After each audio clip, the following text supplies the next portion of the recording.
자, 우리 하나님의 말씀 사무엘상 25장 1절에서 13절까지 말씀을 교독으로 읽겠습니다.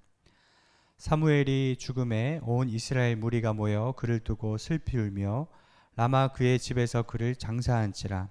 다윗이 일어나 바란 광야로 내려가니라.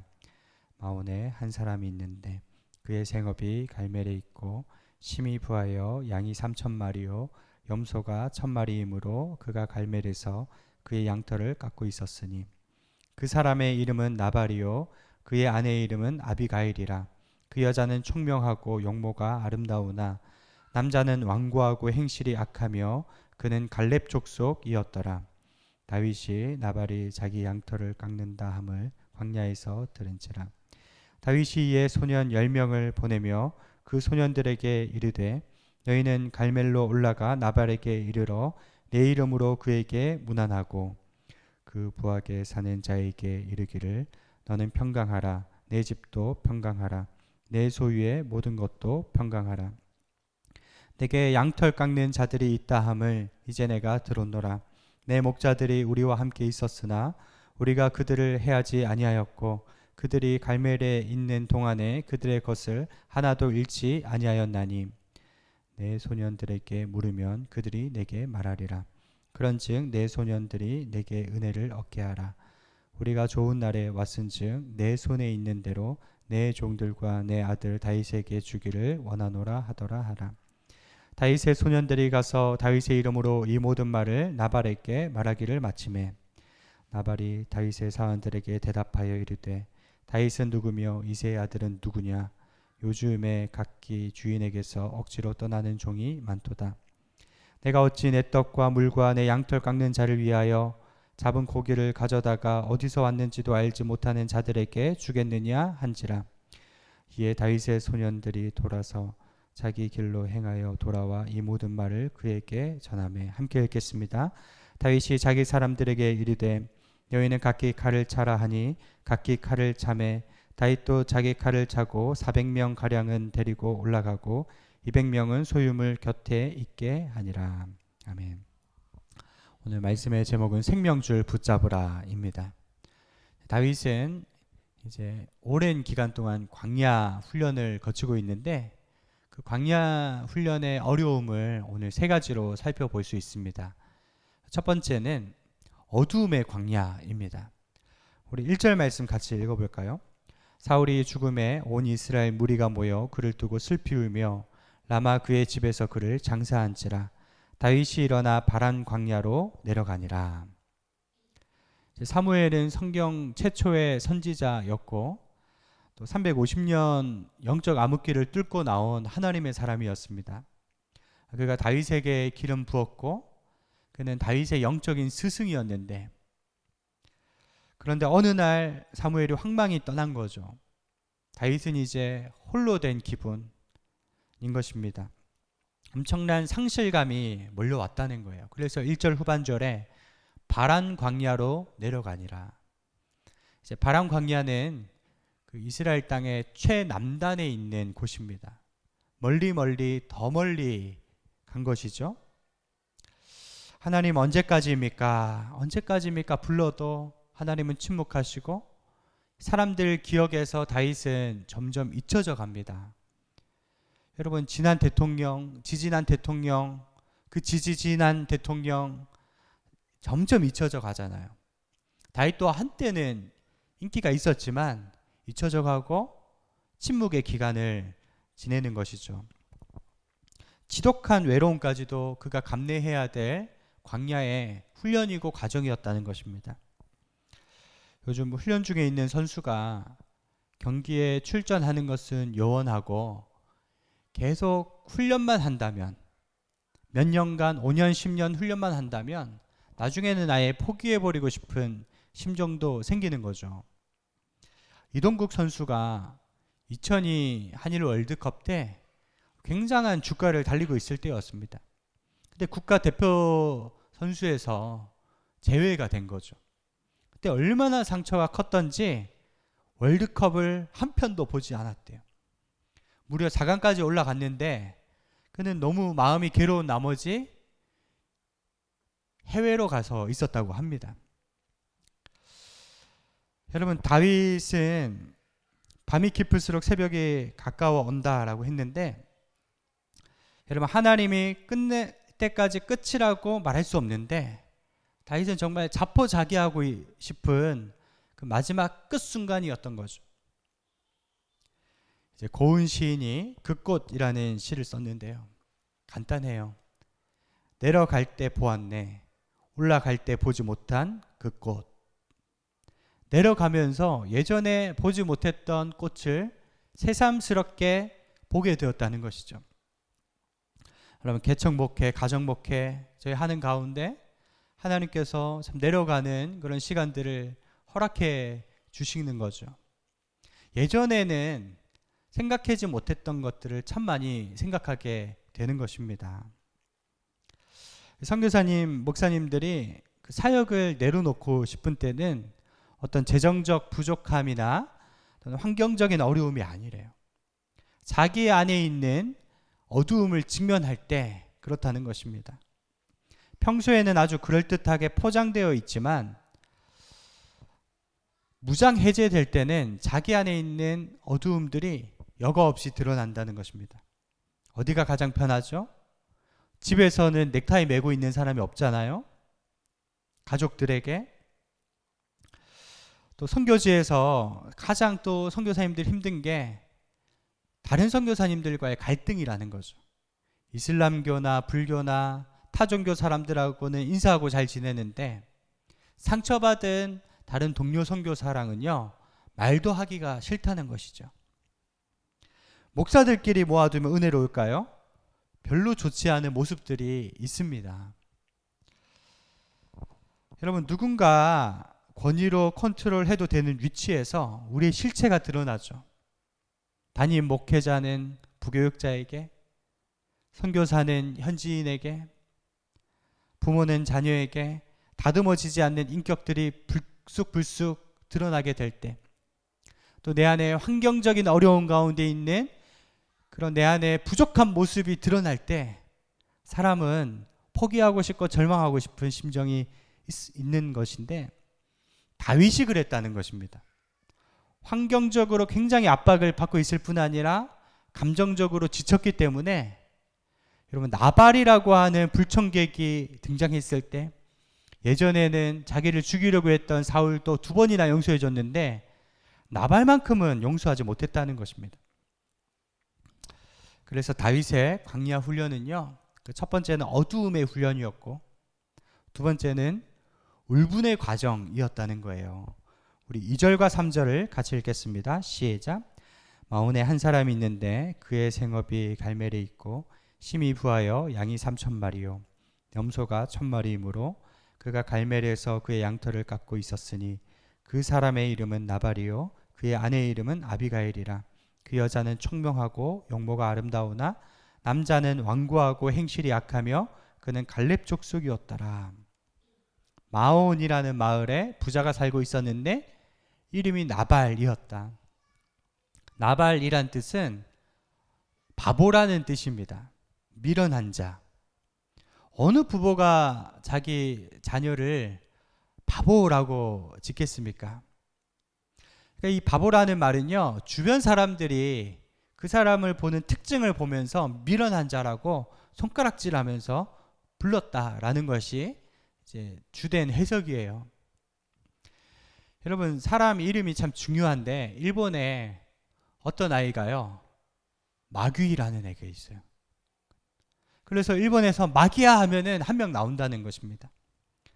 그 부모가 그 아이의 이름을 왜 마귀라고 지었냐면 사람들에게 주목받게 하기 위해서. 뭔가 특이하잖아요. 그러니까 그 자녀를 미워해서 그런 게 아니라 좀 튀게 하고 싶어서 그랬다는 거죠. 여러분, 나발은요, 그냥 이름만 그런 것이 아니라 정말 그 행실이 완고하고 악했다 하는 것입니다. 반면에 그 아내의 이름은 아비가일. 그 이름 뜻은 아버지의 기쁨이 된다. 사람은 이상하게 자기 이름대로 사는 것 같아요. 아비가일은요, 정말 지혜롭고 현숙한 여인이었습니다. 남편은 미련하고 완고하고 행실이 악한데 그는 지혜로운 여인이니까 얼마나 살면서 불안했을까요? 이것이 마치 우리 인생의 한 단면을 보는 것이 아닌가 싶습니다.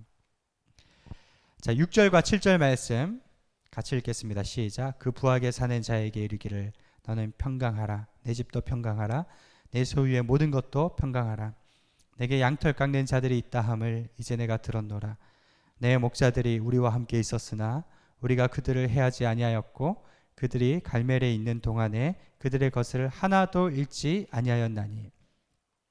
양털 깎는 날, 이날은 일꾼들을 불러서 품삯뿐 아니라 보너스도 주고 가난한 자들, 고아, 객들 다 불러서요 마음껏 잔치를 배설하는 날이거든요. 그러니까 다윗이 10명의 부하들을 보내서 이렇게 말하죠. 샬롬 3번이나 나와요. 원문에는 샬롬 당신이 장수하기를 바랍니다.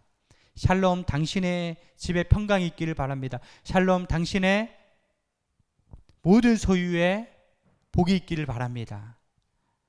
이렇게 연신 축복을 하고 나서 다윗에게도 좀 자비를 베풀어 달라고 그렇게 얘기하죠. 많은 것을 요구한 것이 아닙니다. 그는 3,000마리, 1,000마리 수많은 가축을 갖고 있었기 때문에 부하 10명을 보낸 것은 10명 정도 들 수 있는 그 정도 음식이었겠죠. 아주 매몰차게 거절하는 것입니다. 다윗의 요청이 무리가 아닌 것이요. 14절에 나발의 종들이 증거하듯이 다윗의 부하들이 나발의 양무리를 보호해 줬거든요. 바람 광야에는 아말렉 족속이 있었기 때문에 끊임없이 쳐들어와서 가축과 사람들을 잡아갔는데 10수년 동안 보호해 줬다는 것입니다. 그럼에도 불구하고 나발은 뭐라고 하느냐? 10절과 11절 말씀을 읽겠습니다. 시작. 나발이 다윗의 사환들에게 대답하여 이르되 다윗은 누구며 이새의 아들은 누구냐? 요즘에 각기 주인에게서 억지로 떠나는 종이 많도다.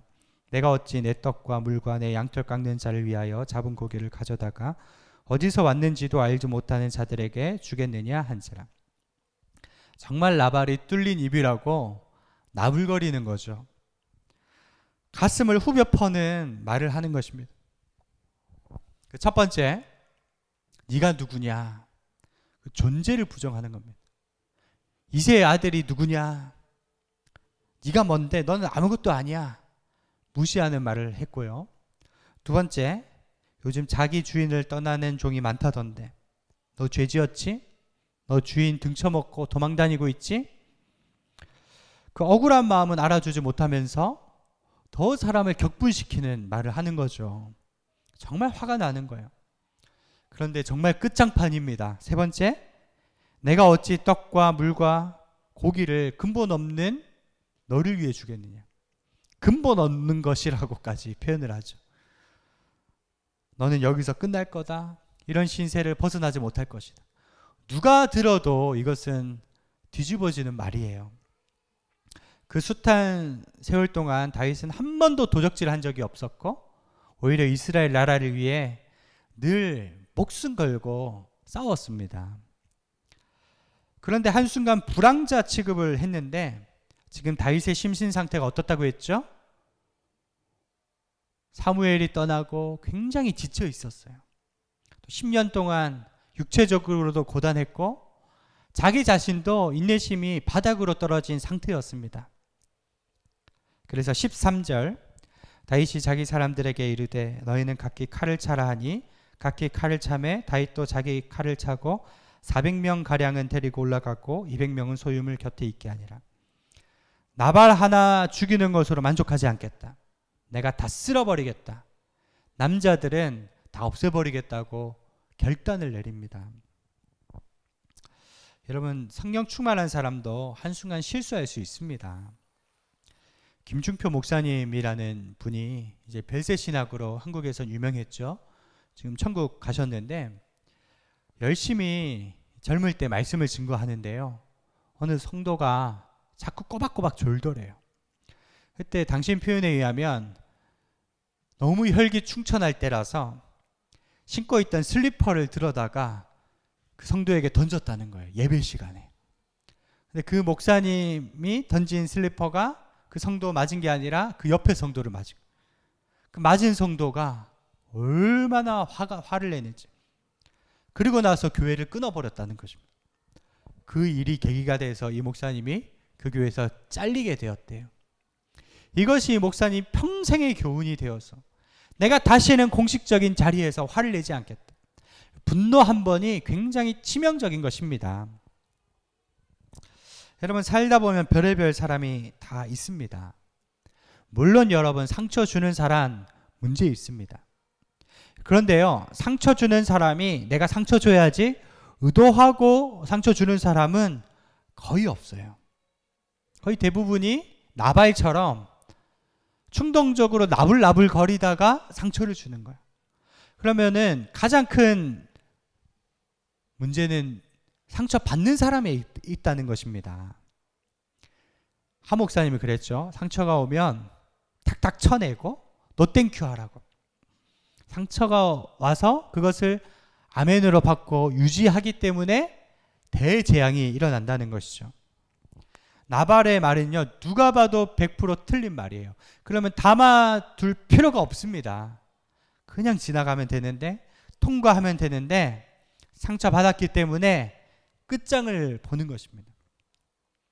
여러분, 어떤 분은 정기적으로 과거의 상처를 뜯어봐요. 덮고 뜯었다 덮고. 그러니까 아물 시간이 없는 것입니다. 상처에 사로잡혀서 살아가는 것이죠.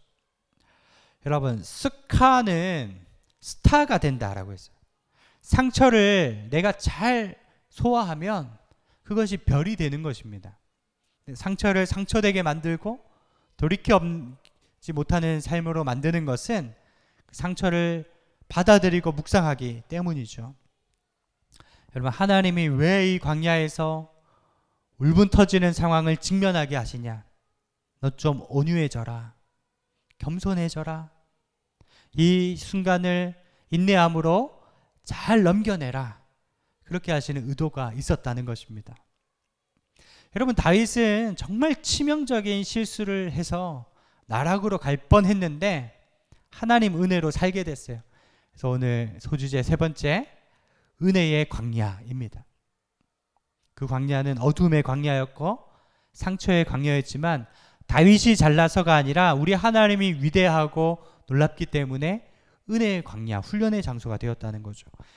21절과 22절 말씀 시작. 다윗이 이미 말하기를 내가 이 자의 소유물을 광야에서 지켜 그 모든 것을 하나도 손실이 없게 한 것이 진실로 허사라. 그가 악으로 나의 선을 갚는도다. 내가 그에게 속한 모든 남자 가운데 한 사람이라도 아침까지 남겨두면 하나님은 다윗에게 벌을 내리시고 또 내리시기를 원하노라 하더라. 그에게 속한 모든 남자를 한 사람이라도 아침까지 남겨두면 하나님이 내게 벌 내리시기를 원한다. 여러분, 그리고 그는 아주 극단적인 결정을 합니다. 그의 결정은 하나님의 뜻과 전혀 상관이 없는 것이었죠. 다윗은 참 선한 사람으로 살았어요. 참고 또 참다가 그럼 그게 내재되어 있던 것들이 해소가 안 되고 폭발하니까 굉장히 무서운 것입니다. 다윗은 자기가 심판자의 자리에 앉게 됩니다. 끝까지 자기 분노대로 자기 감정대로 행했다면 이스라엘 왕에서 탈락했을 것이고 치명적인 약점이 되었을 것입니다. 여러분, 하나님이 은혜 주셔서 하나님의 천사를 보냈기 때문에 살아난 겁니다. 하나님이 보내준 사람 아비가일이었죠. 그가 남편 나발이 다윗의 종들에게 한 말을 전해 듣고 급하게 떡 200덩이와 포도주 2가죽 부대와 양 5마리와 볶은 곡식들을 준비합니다. 그리고 다윗 앞에 무릎을 꿇고 겸손히 이야기하죠. 여기 굉장한 지혜가 있어요. 첫째, 하나님 이야기를 해요. 뭐라고 하느냐? 하나님께서 반드시 내 주를 위해 든든한 집을 세우실 것이며 그의 이름은 나발이지 않습니까? 원래 미련한 자입니다. 당신의 원수들은 물맷돌 돌처럼 날아갈 것입니다. 하나님께서 생명 보자기에 싸서 당신을 보호하실 것입니다. 말끝마다 하나님 하나님 이야기를 하니까 다윗의 시선이 어디로 향해요? 하나님께로 향하는 거죠. 예전에 오카노 목사님이 하신 말인데요. 사랑의 교회 다니는 두 젊은 부부가 있었대요. 근데 초반에는 이제 친구들이 기선제압을 해야 된다 해서 별것도 아닌 일 가지고 막 싸우기 시작했대요. 매일 싸웠대요. 어느 순간 어디까지 가느냐? 유언 도장 찍기 직전까지 가더라는 겁니다. 감정의 골이 깊어져서. 우리 이러면 안 되겠다 해서 두 사람이 손잡고 매일 가정 예배 드리자. 예배 드리면서 그 감정들이 다 풀리고 화목해되고 사랑의 마음이 다시 일어나서 여러분 다시 그 가정이 회복되었다는 얘기들을 하시더라고요. 여러분, 주변 사람들의 시선을 어디로 늘 돌려야 됩니까? 하나님께로 돌리게 하는 사람이 아비가일이에요. 지혜롭고 현숙한 사람입니다. 두 번째 지혜는요, 다윗으로 하여금 그 자존감을 세워주고 정체성을 알려준 거예요. 30절에 보면 여호와께서 당신을 이스라엘의 지도자로 삼으실 터인데 하나님이 당신을 반드시 왕으로 삼으실 것이라고, 이런 말들을 끊임없이 하는 거죠.